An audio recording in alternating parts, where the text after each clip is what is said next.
Hello, everybody. Have you ever talked to some carnists, specifically butchers, and thought to yourself, you know what? It wouldn't be too bad if one day you got what you deserved in Minecraft. Well, I know I have. So I decided maybe I should let the butchers in Minecraft know what the animals feel. And therefore, I am proud to introduce to you my invention, which also doubles as an animal sanctuary. It starts off here in a not so humble abode. This whole operation is powered by this veganic farmer and his wife. And so, as you can tell, they're well compensated with riches. So, if you didn't know, farmer villagers will automatically break and replant fully grown crops near them. And on top of that, when a mommy villager and a daddy villager love each other very much, and they also have crops in their inventory and enough beds near them, they will make a baby villager. And I don't want to kill my epic veganic farmer and his sexy wife. So, how do I separate them from the butchers we're breeding into existence just to inflict brutal righteous vengeance upon them? Well, baby villagers are half the height of adult villagers, and they also move more erratically. On top of that, all mobs in Minecraft will register trapdoors as fully walkable blocks, even if they're open, meaning that baby villagers can fit through these two places, while our crew can't. So, using this, I have these two places where the babies will be separated.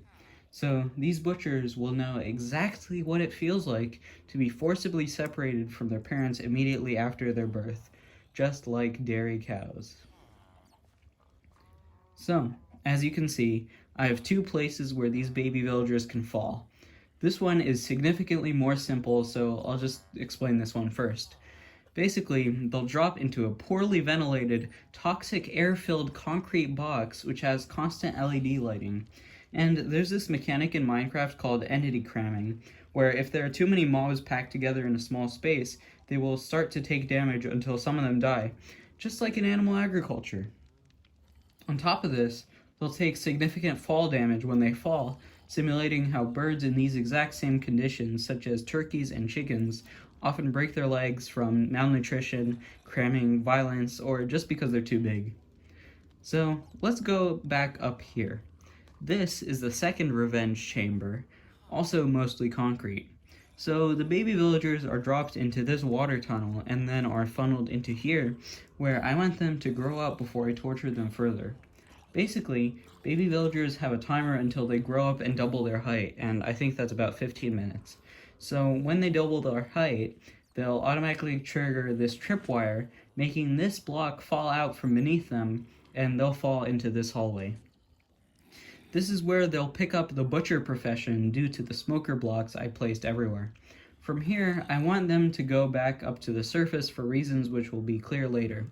So, I could do that with water, or pistons, or even minecarts just to make them know what it's like inside of a cattle car, but I went with this method instead, which is installing name-tagged zombies into the wall, and I named them shepherds, and this is done so they don't despawn, the zombies that is. Now, these zombies cannot attack the villagers, but the villagers will still run away in fear right into my trap. And that's because I wanted the butchers to feel fear, panic, and helplessness, where the only faces they'll see in their entire miserable lives are either hostiles or fellow victims doomed to their same fate. Here, they'll step over a pressure plate. This will close up the wall behind them and open up this trap door. Now for my favorite part, which was also the most difficult to set up the redstone for. You might be able to tell what this is just by seeing the sticky piston and the end rod. It's an AI chamber. So basically, once the villagers trigger this tripwire by falling onto it, it'll make the sticky piston pulse the end rod into their asses 4 times, and then it will very quickly pull out this red block, allowing the villager to run away from this zombie over here, which isn't actually even a threat to them. So here's how the redstone works behind the scenes. The tripwire will power this redstone, powering this string of redstone, which will activate this piston 4 times, and at the same time, this string of redstone, but with a longer delay, will pull out this red concrete block. So after that, they'll be in this tunnel where they'll be forced to run away from zombies again, and then will be forced into this block via a pressure plate that closes a piston behind them. Now, you might be wondering, you've made their whole lives be just staring at concrete walls. Why let them get a glimpse of the outside world? And that's a good question. I want them to see the outside world. That's by design. I want them to know that there's something else out there, a whole open world that everyone's enjoying except for them. And finally, because this is a revenge fantasy.